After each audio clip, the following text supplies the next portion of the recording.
Simula nung nagtrabaho ko sa Maynila, hindi talaga siya naging sapat. Sobrang hirap. Okay naman dito sa probinsya, pero minsan parang napaisip ako eh, parang ikakamatay ko na lang atang kahirapan.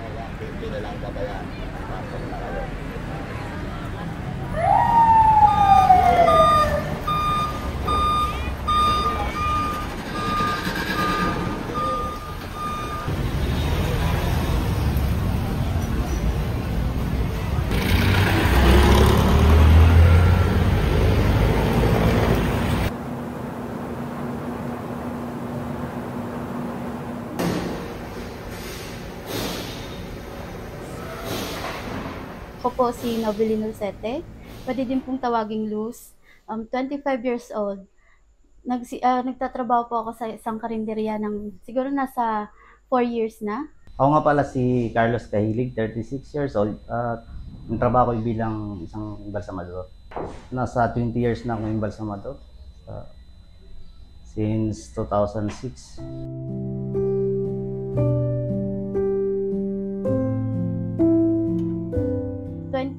2020 po, nag-start akong magka-jowa, tapos syempre, nagtagal din yung relasyon namin, nagsama kami. Tapos year 2023, nagkaanak ako ng isang lalaki. Ngayon ay 1 taon may na po siya. Nagsimula po akong maging kahera nag-start ako sa province, nagtrabaho ako sa isang mall. Naging kahera ako ng mga 1 taon. Tapos nag-decide akong pumunta ng Maynila, kinuha ko ng ate ko, tapos sa kanya na ako nagsimulang magtrabaho hanggang sa nagka-pamilya. Ang pinakamahirap lang po talaga sa pagiging kahera is yung magsusukli ka tapos wala kang panukli, tapos dadagsain ka ng tao, mamadaliin ka. Kada buwan, actually sumasahod ako ng 650 a day. A day siya, tapos binibigyan ako ng sahod every Sabado. Tapos linggo is wala na, pahinga. Dalawa po kami ng asawa ko yung nagtatrabaho sa aming pamilya po. Yung sinasahod ko po ay hindi po talaga nagsasapat sa pang-araw-araw na nagastusin, lalo na pagkain, tapos may ginagatas pa po ako, tapos pang mga gamit niya, diaper, ganun. Ayun, nung tinuruan ako ng kuya ko na mag-embalsamo, nakita ko na mabilis yung pera. Ayun, yung kahit na nagtuloy-tuloy na. Minimum na ako dito, 550 a day. Pagpasok ko, pag umaga, linisin ko yung morgue, kahit na walang pumasok para at least yung mga amoy ng hindi may stock sa loob. Tapos ayan, maglinis ng kapaligiran. Mga gamit para sa pag-ibalsamo. Yun yung ginagawa ko sa araw-araw. Sa ngayon kasi, iwalay kami ng asawa ko. Ang sinusustentuhan ko lang yung 4 kong anak. Mga high school pa lang sila. So tutusin lang talaga hindi talaga sapat. Kasi tulad ng ngayon, panahon ngayon ng mahal na mga bilihin. Tapos yung sahod mo, baba. Napupunta lang yung kita ko sa tubig, kuryente.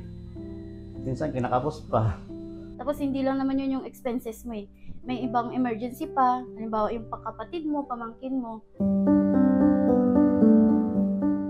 Sa kasalukuyan, maraming mga challenges na kinakaharap yung mga manggagawa, at numero 1 dyan yung sa usapin ng sahod. Kasi nananatiling napakababa nung minimum wage sa Pilipinas sa kasalukuyan, na napakalayo doon sa kinakailangan nilang gastusin ng isang pamilya, yung basic na pangangailangan ng isang pamilya. Sa totoo lang po, wala na po akong oras sa sarili ko kasi pagising mo sa umaga, diretso ka ng kantin, magsiserve ka, tapos tanghali, mag-iikot, maglalako. Pagdating sa bahay, atupagin mo yung anak mo, papakainin mo, patutulugin mo, tapos matutulog ka na kasi sobrang pagod ka na. Tapos pagising mo, ganun ulit-ulit lang sa araw-araw. Kahit na-diop ko, papasok pa rin ako pag tinawagan ako. Kahit pa paano, kahit doon madagdagan yung sa pamilya. Banding namin ng mga anak ko, pag alis ko kasi tulog sila, pagbalik ko, tulog na rin.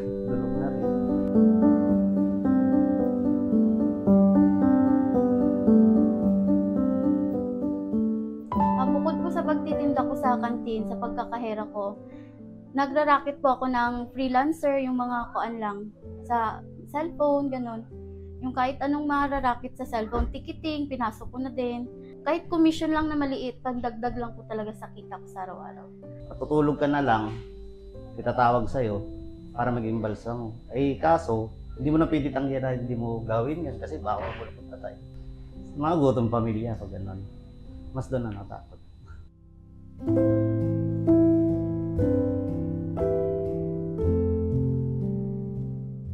May tiyaga ka, tapos pagsisikapan mo yung gagawin mo, magiging success ka. Sipag at tiyaga, kailangan talaga yan. Kasi tulad sa panahon ngayon, ang mahal ng mga bilihin, kailangan mo talagang kumayod. Yung sistema ng government natin ngayon, kahit gawin nating lahat ng paraan, kung lalong tumataas yung expenses, tapos yung mga kuan natin is ganun pa din. Kahit anong sikap mo, lulubog ka pa rin. Kaya sana, bigyan man lang ng ng gobyerno na itas man lang dito sa area natin na ibantay na lang ba sa Manila, no? Kasi lugi talaga. Mahirap na nga yung lugar, andito na sa mga tao.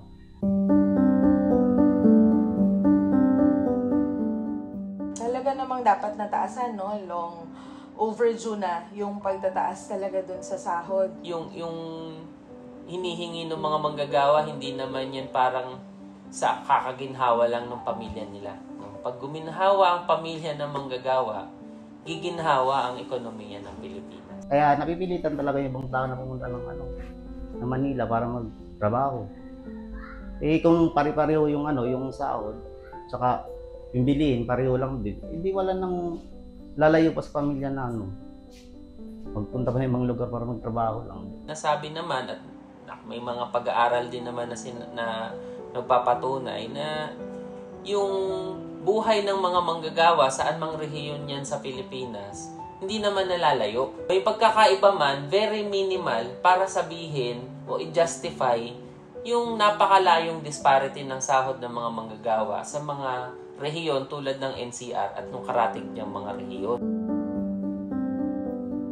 Yung pera mo na dapat sa sarili mo, nilalaan mo pa sa ibang bagay, sa pamilya mo, sa pagkain nyo. Tapos magbabayad ka pa ng mga rent sa bahay, tubig, kuryente, pagkain. Kahit sa tutusin lang talaga, gusto rin ng may-ari na taasan yung sahod namin. Kaso sila naman malulugi. Hindi namin sila sinisisi na ganun yung sahod kasi sinusunod lang din naman nila yung system. Kaya hindi naman kami nagagalit.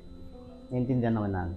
Sa konstitusyon natin, sa Article 13, Section 3, at kahit sa ating labor code, malinaw doon, ang dapat ibigay ng gobyerno ay isang living wage, no, na kabubuhay na sahod. Sa datos ng Ibon Foundation, no, nasa 1,200 yung pangailangan, yung family living wage. Ito yung kailangan ng isang family of 5 para mabuhay ng maayos. Kaya tingin ko kung magdadagdag ng sahod sa mga manggagawa, i-consider talaga itong 1,200 pesos. Sabi ko nga sa mga anak ko na pagbutihan ng pag-aaral nila. At magtatrabaho ko hanggat kaya ko para masustentuhan ng pag-aaral nila.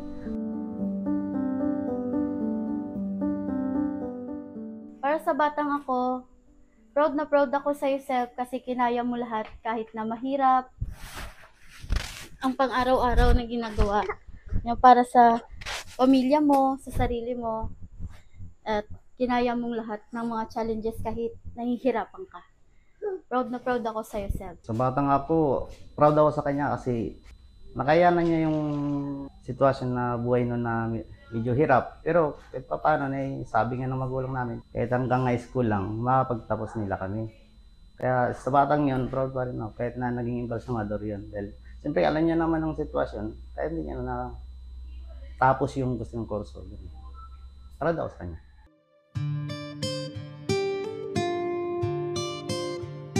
Araw-araw ako nagsasandok ng kanin, saka ng ulam. Pero hanggang kailan ako magtitiis sa hirap ng buhay. At iisipin kung may ulam pa ba kami bukas. Ang pangarap ko lang ay iahon sa hirap ang anak ko.